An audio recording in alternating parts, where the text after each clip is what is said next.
स्वागत है आपका यूनाइटेड लर्निंग के इस प्लेटफॉर्म पर। आज हम डिस्कस करने जा रहे हैं अपना सैनिक स्कूल एंट्रेंस का फिजिक्स का जो टॉपिक चल रहा है हमारा कंबशन फ्यूल एंड फ्लेम। तो कंबशन यानी सेकंड पार्ट उसका हम डिस्कस करने जा रहे हैं। तो तैयार हो जाइए आप लोग हमारे साथ में, ठीक है, समझने के लिए उसको अच्छे तरीके से, ताकि जब ये हमारा टॉपिक खत्म हो जाए तो उसके बाद हम क्या करेंगे, क्वेश्चन डिस्कस करेंगे। जब आप अच्छे से समझे रहेंगे तो फिर आपको दिक्कत नहीं होगी। तो स्टार्ट करते हैं क्लास को। पहला देखिए फ्यूल क्या होता है। तो any substance which is easily available and burn in air at moderate rate producing large amount of heat energy without leaving behind any undesirable residue is called fuel। तो क्या होता है फ्यूल? जो इजीली अवेलेबल हो, oxygen के present में क्या हो, बर्न हो, मॉडरेट रेट में आराम से बर्न हो, producing large amount of energy, यानी कि अगर हम जलाएं थोड़ा एनर्जी हमको क्या मिले, ज्यादा मिले, ठीक है। Without leaving behind any undesirable residue, कोई भी रेसिड्यू ना बचे। रेसिड्यू जैसे कोई चीज जलाया, लकड़ी को जलाया तो राख बच जाती है।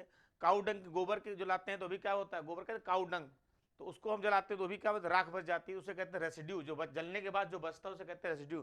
तो कोई रेसिड्यू उसमें ना बचे, दैट इज कॉल्ड फ्यूल कहा जाता है, ईंधन कहा जाता है। एग्जाम्पल दिया गया है, वुड है, चारकोल है, पेट्रोल है, केरोसिन है, ये सारे क्या है, फ्यूल के पार्ट दिए गए। फ्यूल के में आता है कि सब चीजें फ्यूल के अंतर्गत आती हैं। If a fuel is present in its natural state then it is known as natural fuel. तो वह फ्यूल जो नेचुरली हमको मिलता है, नेचर से ऑब्टेन होता है, the fuel that is obtain from nature, naturally प्राकृतिक रूप से हमें मिलता है, that is called natural fuel कहा जाता है। दे आर क्लासिफाइड इनटू, दो पार्ट में डिवाइड किया गया है, नेचुरल और डेरिवेटिव। नेचुरल मतलब प्राइमरी फ्यूल, डिराइव्ड फ्यूल मतलब secondary fuel.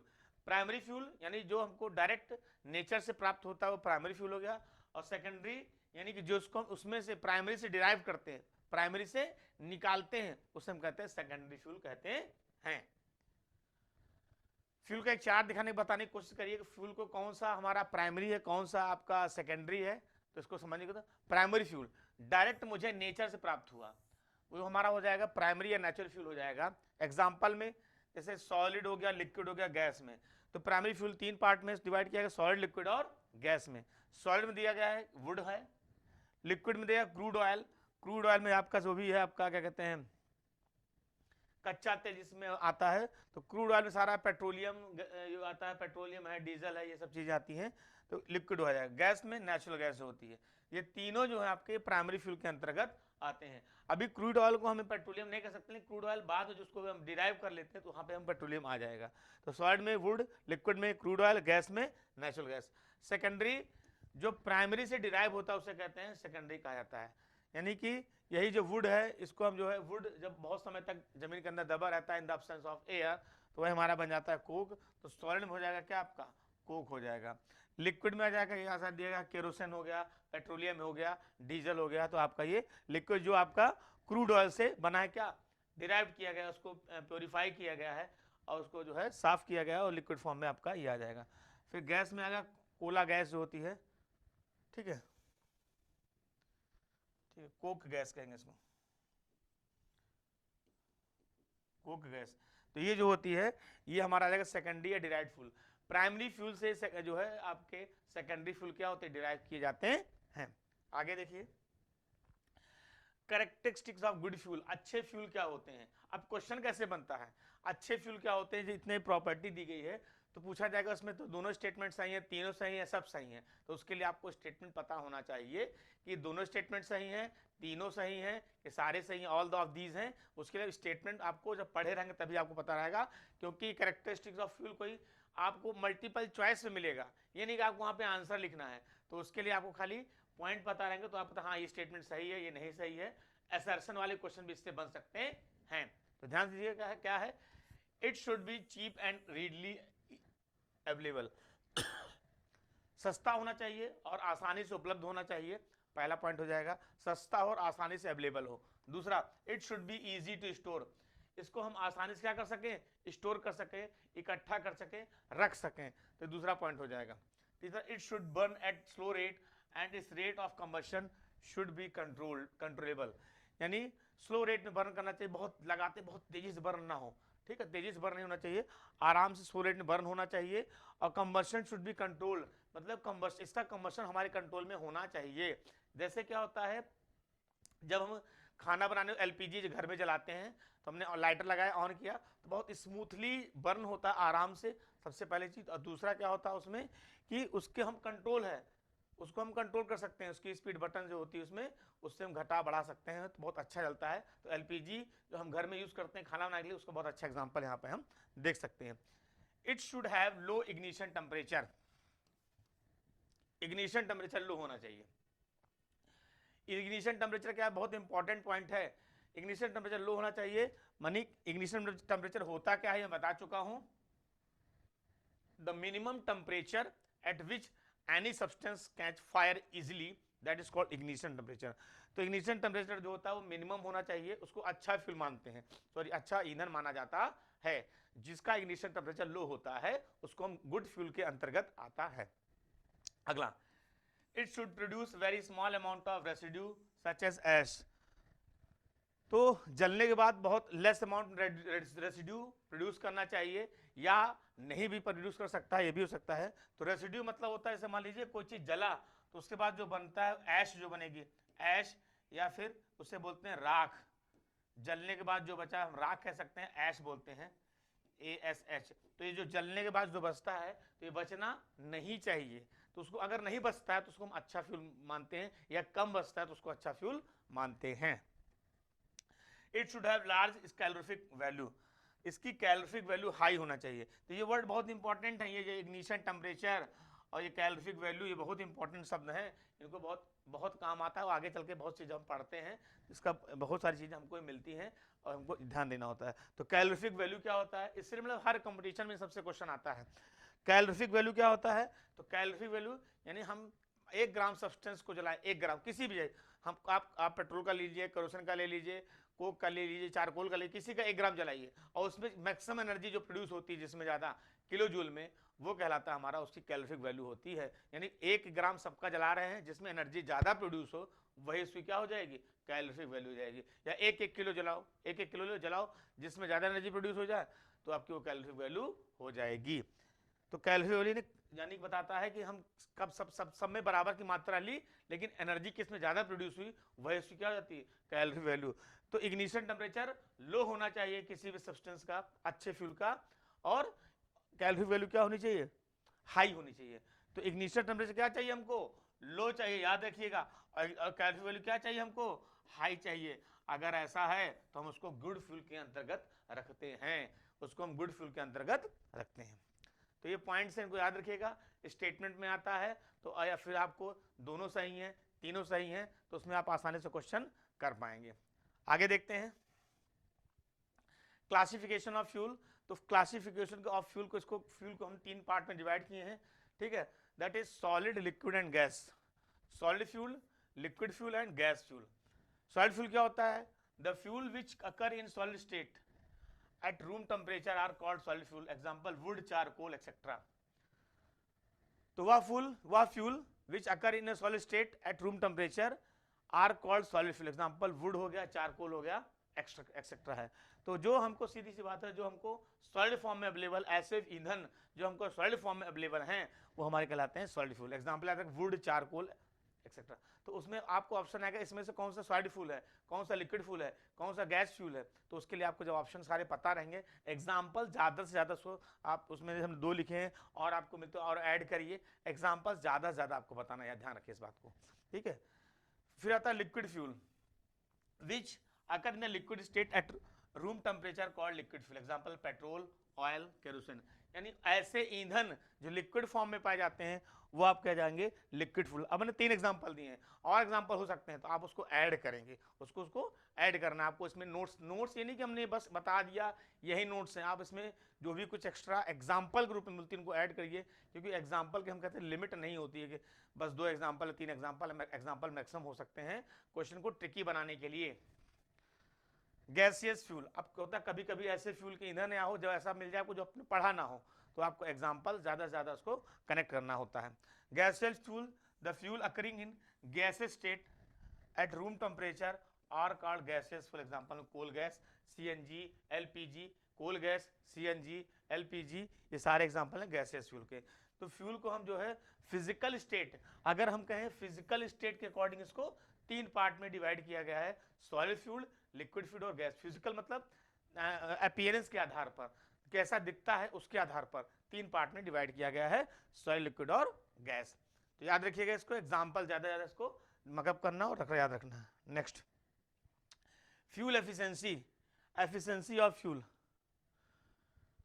Any fuel contain carbon at main constituents. याद है, जो भी चीजें जलती हैं, जो भी ईंधन होते हैं, उसमें कार्बन उसका मेन कंस्टिट्यूएंट होता है। During the combustion of fuel, carbon combine with oxygen and liberate large amount of heat. तो क्या होता है, जब कंबशन होता है, कोई चीज जब जलती है, ठीक है, फ्यूल का जलता है, तो जो आपका क्या कहते हैं कार्बन होता है, ऑक्सीजन की सपोर्ट में क्या होता है, वो बर्न होता है, लार्ज अमाउंट ऑफ हीट और लाइट एनर्जी क्या करता है, प्रोड्यूस करता है। लार्ज अमाउंट ऑफ हीट और लाइट एनर्जी क्या करता है, प्रोड्यूस करता है।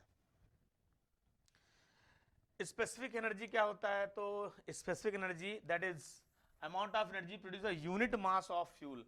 यूनिट मास, एक यूनिट मास में, एक यूनिट मास में, एक यूनिट मास में जो एनर्जी प्रोड्यूस होती है, जलने के बाद जो एनर्जी प्रोड्यूस होगी किसी भी फ्यूल की, that is called specific energy कहा जाएगा। It is defined as the energy per unit mass. इसको energy per unit mass that is called specific energy कहा जाता है। It is used to measure the stored energy in certain substance. Its unit is joule per kg, joule per kg इसकी unit होती है। तो याद रखिएगा कि जैसे क्या हुआ, it is you measure the stored energy in certain substance, यानी कोई सब्सटेंस है तो पता है अगर 100 ग्राम है तो कितनी ऊर्जा, कितनी एनर्जी प्रोड्यूस कर सकता है, वो ईंधन कितनी एनर्जी प्रोड्यूस करता है, तो हम इससे स्पेसिफिक एनर्जी को हम कैलकुलेट कर सकते हैं कि यह सब्सटेंस 100 ग्राम है, 500 ग्राम है, 200 ग्राम है, 5 किलो है, तो कितनी एनर्जी उसके अंदर स्टोर्ड है, वो हम स्पेसिफिक एनर्जी के माध्यम से, यानी ये पता रहेगा कि अगर 1 ग्राम जल रहा है, 1 यूनिट मास जल रहा है, तो इतनी एनर्जी प्रोड्यूस कर रहा है, अगर इतने ग्राम है तो कितनी एनर्जी प्रोड्यूस करेगा, ये हम आइडेंटिफाई कर पाएंगे। आगे देखते हैं कैलोरीफिक वैल्यू। तो अभी मैं डिस्कस कर चुका हूं, लेकिन पर्टिकुलरली फिर से रिपीट हो गया है। कैलोरीफिक मतलब टॉपिक में है, जब पढ़ेंगे तो कैलोरीफिक वैल्यू इग्निशन टेंपरेचर बहुत इंपॉर्टेंट पॉइंट होता है। It is the quantity of heat produce by the complete combustion of 1 kg of fuel at constant pressure and normal condition. तो कह रहा है calorie value the quantity of heat produce by complete combustion, किसी भी fuel का complete combustion होगा 1 kg fuel at constant pressure and normal condition. Normal condition होनी चाहिए, कांस्टेंट प्रेशर होना चाहिए, और 1 kg जब फ्यूल जलेगा तो उसमें जो कंप्लीट कंबशन होगा उसमें जो एनर्जी प्रोड्यूस होगी that is called calorific value कहा जाएगा।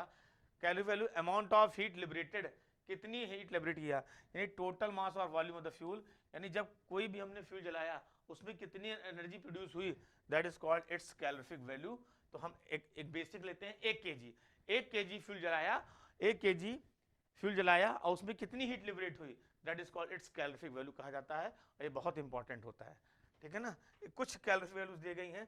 देखिए क्वेश्चन आ सकता है कि बताइए कि सबसे ज्यादा कैलोरीफिक वैल्यू किसकी होती है, ठीक है, किसकी कैलोरीफिक वैल्यू होती है, या क्रम में लगाइए किसकी ज्यादा और किसकी कम। तो थोड़ा सा इसको देख लीजिएगा। अगर कहें 6th स्टैंडर्ड के अकॉर्डिंग 6 क्लास के लिए देखेंगे एंट्रेंस के लिए, तो उसमें पूछ सकते हैं हाईएस्ट की या लोवेस्ट की पूछ सकते हैं, ठीक है। और अगर 9th के लिए कहें तो हो सकता है क्रम में लगाने के लिए आपसे पूछ सकते हैं। तो देखिए सबसे काऊ डंग के यानी गोबर के जो होता है उसका होता है, अगर हम 1 kg जलाएंगे तो वो 6000 से 8000 किलो जूल पर kg एनर्जी प्रोड्यूस करेगा। कोल का दे रखा है, वुड का दे रखा है 17000 से 22000, कोल का दे रखा है 25000 से 33000, पेट्रोल का 45000 यानी 45000 के आसपास, केरोसिन का, डीजल का, मीथेन का, ठीक है, मीथेन का लगभग 50000 के आसपास दे रखा है, सीएनजी का वही 50000 के आसपास, एलपीजी का 55000, ठीक है, बायोगैस का 35000 से 45000, और आपका हाइड्रोजन का 1.5 लाख के आसपास दे रखा जो है कैलोरीफिक वैल्यू। तो अगर हाईएस्ट पूछेंगे, हाईएस्ट जितना दिया गया है, हाईएस्ट कैलोरीफिक वैल्यू पूछा जाएगा, हाईएस्ट कैलोरीफिक वैल्यू पूछी जाएगी तो आपकी हो जाएगी कौन, हाइड्रोजन हो जाएगा। अगर लोवेस्ट पूछेंगे, लोवेस्ट कैलोरीफिक वैल्यू, अगर आपसे कहें लोवेस्ट कैलोरीफिक वैल्यू क्या होगी, तो लोवेस्ट किसकी हो जाएगी, तो आपकी काउ डंग की हो जाएगी, लोवेस्ट होती है इसकी, यानी एक किलो अगर जलाओगे तो इतनी एनर्जी उसमें, इतनी ऊष्मा प्रोड्यूस हो जाएगी, और हाइड्रोजन में इतना 1.5 लाख के आसपास। ठीक है ना, ये आपको याद रखना है। ठीक है, हाईएस्ट लोड मेनली याद रखना। ठीक है, आगे देखते हैं। आइडियल फ्यूल किसे कहते हैं। अब इससे क्वेश्चन यानी कि आपको मल्टीपल चॉइस में आता है तो स्टेटमेंट का क्या मतलब है, तो मल्टीपल चॉइस में जब क्वेश्चन आता है तो स्टेटमेंट के यहाँ पे मतलब ये होता है कि आपको असर्शन वाले क्वेश्चन होते हैं, या जो आपके 2 स्टेटमेंट सही है, 3 स्टेटमेंट सही है, उससे अगर क्वेश्चन बनता है तो स्टेटमेंट आपको पता होना चाहिए।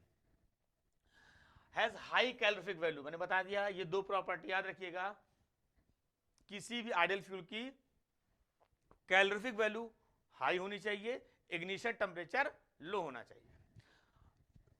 Do not cause any pollution और produce harmful gases on combustion, बहुत अच्छी बात है कि अगर वो जल रहा है तो किसी प्रकार का वो पॉल्यूशन, ऐसे हार्मफुल केमिकल्स ना प्रोड्यूस करो जिससे पॉल्यूशन होता हो, या अगर कर रहा तो लिमिटेड अमाउंट में या कम मात्रा में होना चाहिए, वो हम बेस्ट फ्यूल के अंतर्गत आता है।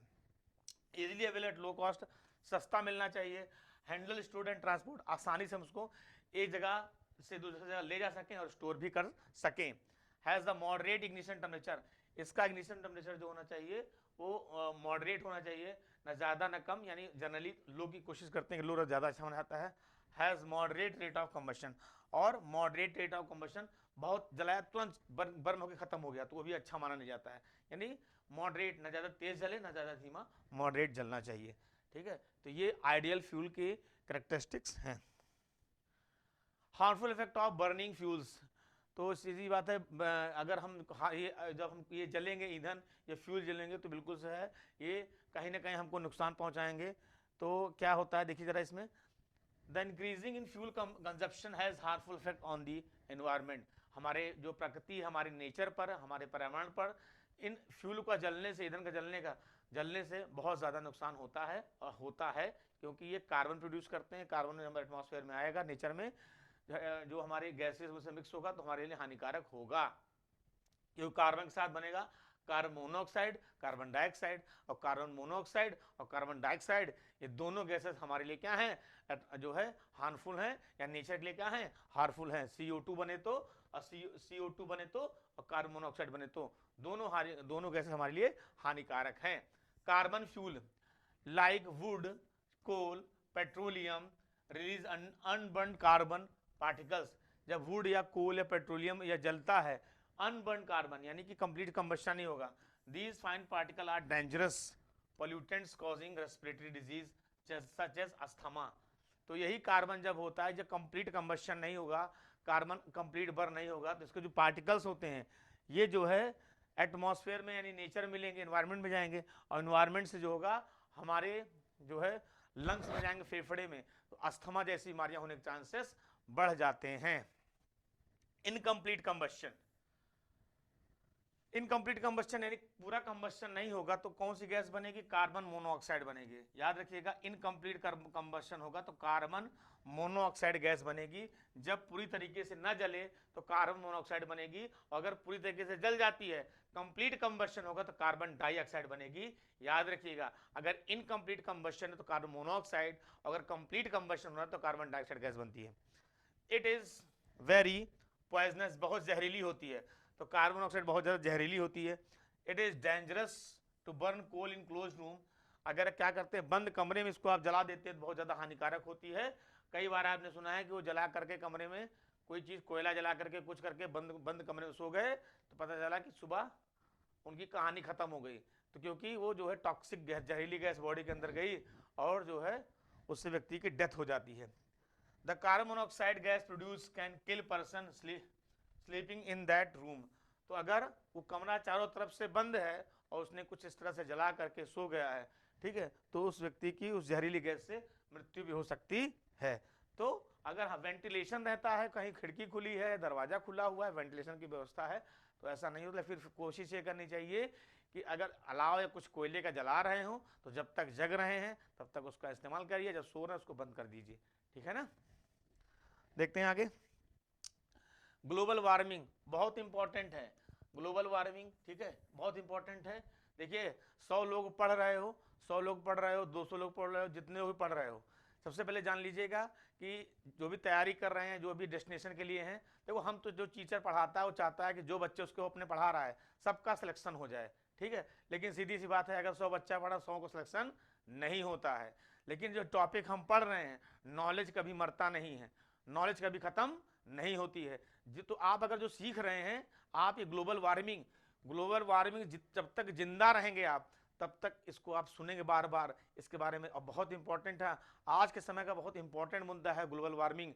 तो इसको मतलब कि एग्जाम में आएगा या नहीं आएगा, क्या होगा, ये दूसरी बात हो जाएगी। पहली बात हो जाती है कि इसके बारे में जानना, क्योंकि अगर इसकी समस्या का समाधान होगा तो हमारे लिए और नेचर के लिए, दोनों के लिए लाभदायक होगा। तो समझते हैं ग्लोबल वार्मिंग होता क्या है। Combustion of more fuel release carbon dioxide in the environment increased percentage of carbon dioxide in the it cause global warming। तो क्या होता है, जब क्या होता है, कंबस्शन होता है, फ्यूल जब कंबस्शन होता है, कंप्लीट कंबस्शन होता है, तो कौन सी गैस निकलती है, कार्बन डाइऑक्साइड गैस निकलती है, CO2 गैस निकलती है एनवायरमेंट में।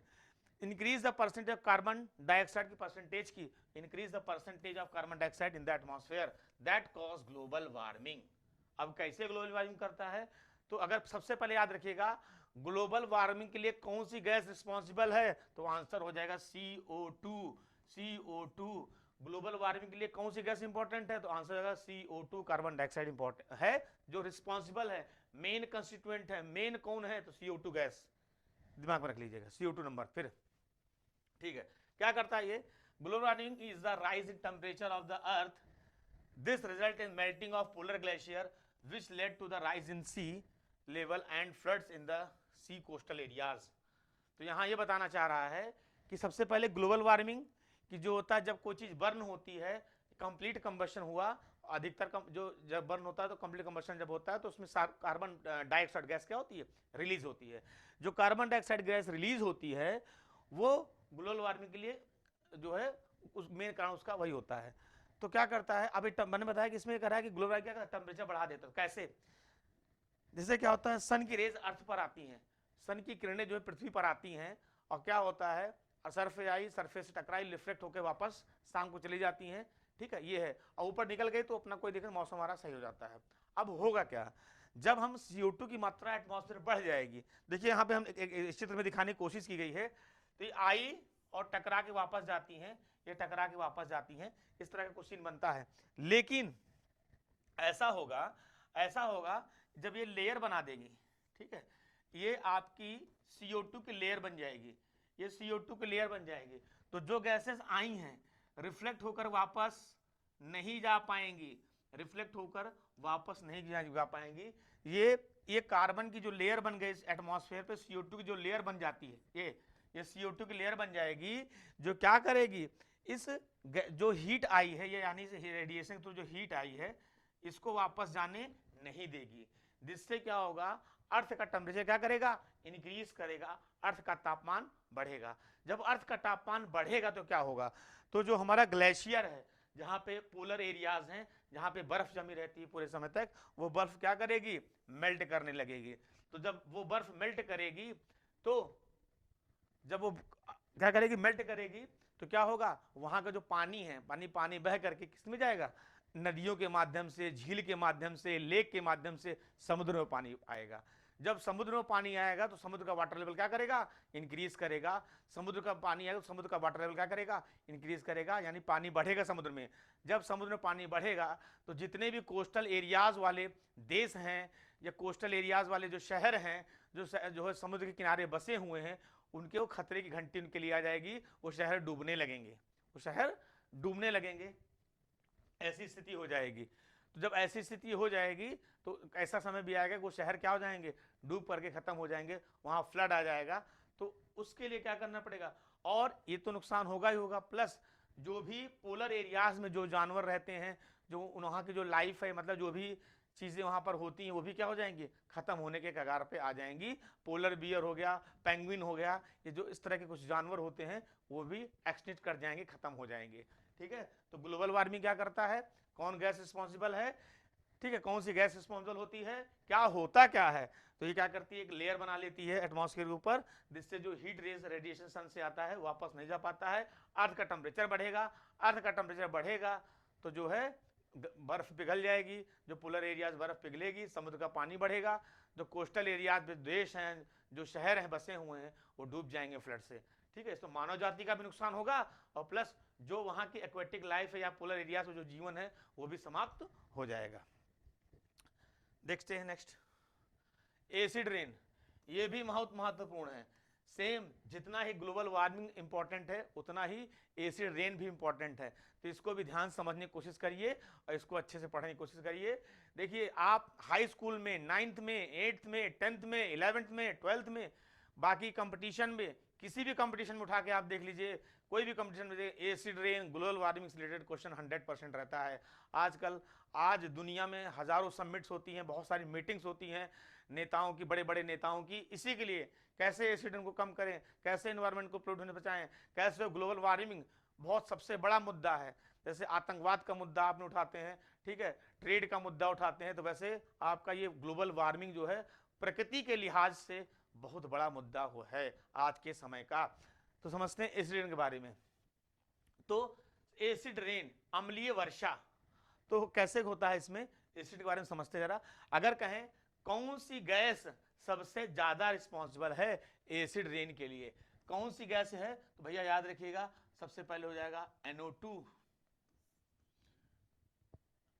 SO2 और CO2।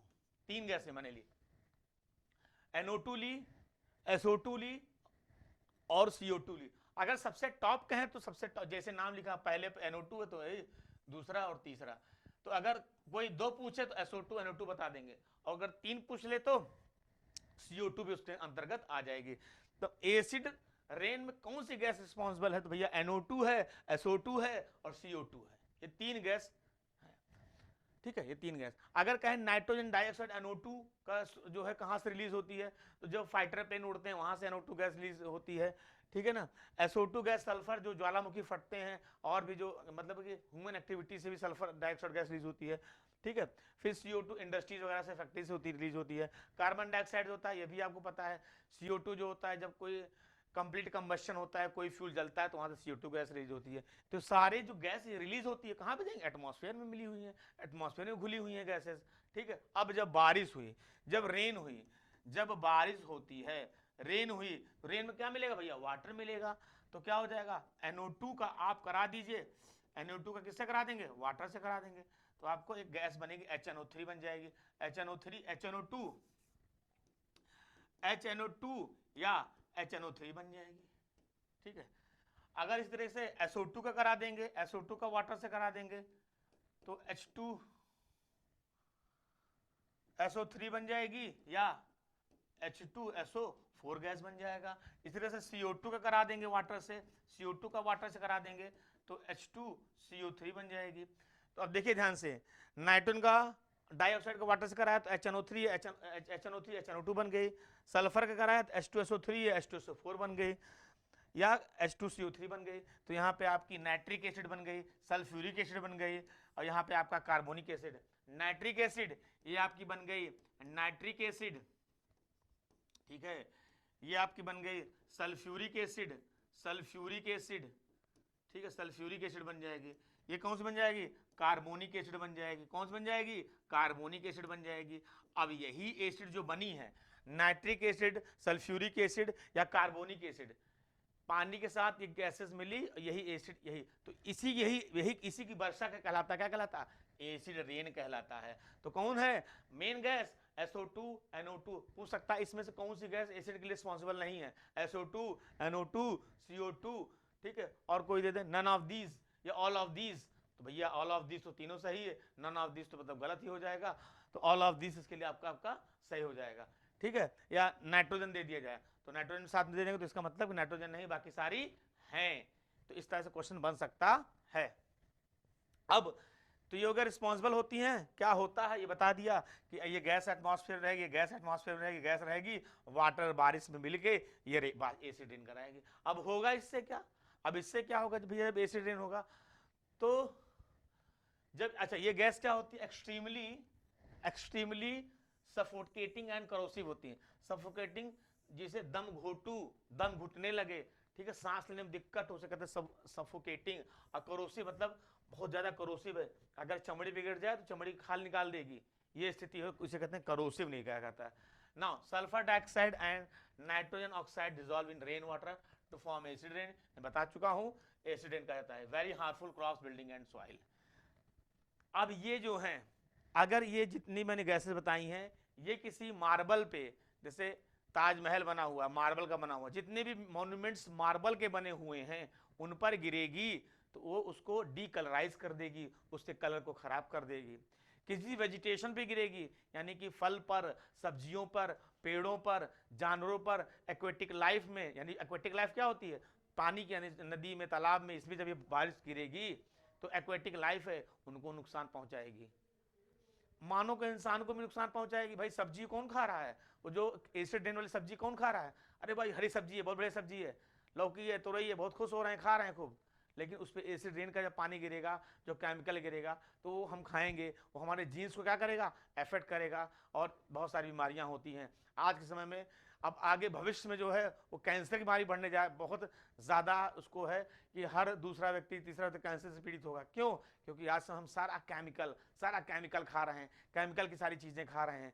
ठीक है, तो हमें क्या करना है, नेचुरली चीज़ें की तरफ बढ़ना है, ज़्यादा से ज़्यादा नेचुरल चीज़ों को हम कोशिश करें, और जिनसे ये गैसेस रिलीज हो रही हैं उसको कम करने की कोशिश करना है कि कैसे हम कम करके, ताकि जो है हम अपने नेचर को, अपनी प्रकृति को बचा सकें। ठीक है, तो ये हमारे क्रॉप्स को, यानी कि वेजिटेशन, जो भी वेजिटेशन होता है उसको नुकसान पहुंचाती है। जितनी बिल्डिंग्स मार्बल की होती हैं उनको नुकसान पहुंचाती हैं। मिट्टी में गिरेगी, एसिडिक नेचर बढ़ जाएगा, यानी कि अम्लीय हो जाएगी मिट्टी, बंजर भूमि हो जाएगी, उसका भी नुकसान करने का काम करती हैं, तो मिट्टी को बंजर बना देती हैं। ठीक है, सॉइल की फर्टिलिटी को कम कर देती हैं, एसिड जाएगा तो फर्टिलिटी क्या हो जाएगी, कम हो जाएगी। तो ये सारा नुकसान एसिड रेन से होता है।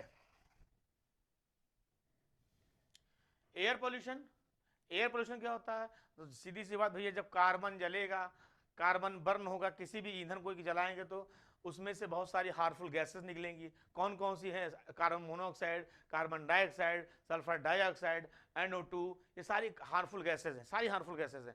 ये एटमॉस्फेयर में जब आपके आएंगी तो क्या होगा, इससे ये अनडिजायरेबल चीज़ें हैं जो हमारे एटमॉस्फेयर में आएंगी, और इससे एयर क्या होगी, पॉल्यूट हो जाएगी। और ये मानव जाति के लिए, चाहे आप प्लांट्स के लिए बात कर लें, चाहे आप एनिमल्स के लिए, जितने जानवर उनके लिए बात कर लें, या ह्यूमन बींग के लिए बात कर लें, सबके लिए हानिकारक है। रेस्पिरेटरी प्रॉब्लम, यानी कि सांस से संबंधित, लंग से संबंधित समस्याएं हो जाएंगी। ठीक है, उसके बाद जो है cutting of trees, obtaining would that lead deforestation. तो यार पेड़ों को काटने को, पेड़ को काटने को क्या कहते हैं हम, डिफॉरेस्टेशन कहते हैं। तो पेड़ काटने को हम क्या कहते हैं, डिफॉरेस्टेशन कहते हैं। और पेड़ को लगाने को क्या कहते हैं, एफॉरेस्टेशन। याद रखिए, cutting of trees that is called deforestation, और पेड़ को लगाना है, पेड़ जो लगाते हैं उसे क्या कहते हैं, एफॉरेस्टेशन कहा जाता है। तो हम तेजी से पेड़ काट रहे हैं, हमको फर्नीचर चाहिए, हमको बिल्डिंग बनानी है, उसमें इस तरह की चीज़ों को बनाने के लिए हमको क्या चाहिए, हमको रोड बनाना है, हमको ब्रिज बनाना है, तो लकड़ी का इस्तेमाल कर रहे हैं। हमको मॉडर्न बनना है, हमको बहुत डेवलपमेंट करना है, तो पेड़ों को काट रहे हैं। ठीक है, तो ये जो है क्या है, हार्मफुल है एनवायरमेंट के लिए। Therefore, wood is replaced by coal and other fuels such as LPG। तो कोशिश करना चाहिए कि ऐसी चीजें जिसमें कार्बन का प्रोडक्शन ज्यादा हो रहा है, ऐसे फ्यूल को कम करने की कोशिश करना चाहिए। ठीक है, सरकार को भी और सबको, ठीक है, सरकार से ज्यादा जिम्मेदारी हमारी है, क्योंकि जीवन हमारा है, लाइफ हमारी है, तो हमको प्रकृति को बचाना होगा, और हमें आने वाले भविष्य के लिए और खुद के लिए भी हमको नेचर को क्या करना पड़ेगा, प्रोटेक्ट करना पड़ेगा। तो हमको उसका बीड़ा उठाना है, सबको पेड़ लगाना चाहिए, हर व्यक्ति को जीवन में एक पेड़ जरूर लगाना चाहिए, एक पेड़ जितना जिसके हो सके, लेकिन लगाना जरूर चाहिए।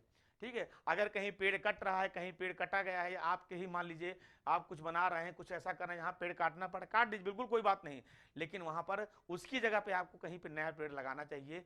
ठीक है, सरकार पेड़ काटती है, रोड बनता है, तो पेड़ कोई बात नहीं, रोड बना रहे, डेवलपमेंट करिए, लेकिन रोड के किनारे किनारे, रोड के बीच में क्या होना चाहिए, पेड़ लगना चाहिए। तो सरकार ऐसी चीजें करती है। आपने देखा होगा कि रोड के किनारे जो रोड बनती है तो वहाँ पेड़ लगाया जाता है, बीच में पेड़ लगाया जाता है, तो उसके बहुत सारे बेनिफिट भी होते हैं। ऐसे पेड़ को जरूर लगाना चाहिए। ये भी ध्यान है कि कौन ऐसे पेड़ हैं जो इन गैसेस को, कौन सी गैसेस को, SO2 को, CO2 को, NO2 को, ठीक है, CO को क्या कर लेते हैं, एब्जॉर्ब कर लेते हैं। क्या कर लेते हैं, एब्जॉर्ब कर लेते हैं।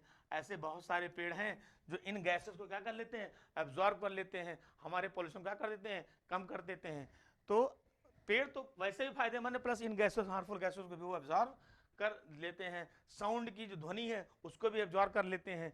तो हमें जो है ज़्यादा से ज़्यादा जो है पेड़ लगाने चाहिए और हर व्यक्ति को पेड़ लगाना चाहिए। हमारा मानना है कि जो प्रैक्टिकल होता है, एग्जाम होता है हम लोगों का, तो या इंटर का एग्जाम होता है, हाई स्कूल का एग्जाम होता है, तो स्कूल में ये चीज़ जोड़ी जाए कि प्रैक्टिकल में क्या करना है, कि आपको एक पौधा लगाना है, एक पेड़ लगाना है, उस पेड़ को आपको बड़ा करना है और उसके मार्क्स दिए जाएं, उसके मार्क्स उसमें जोड़े जाएं, 5 नंबर 10 नंबर जो भी हो, इस तरह की चीज़ें हो।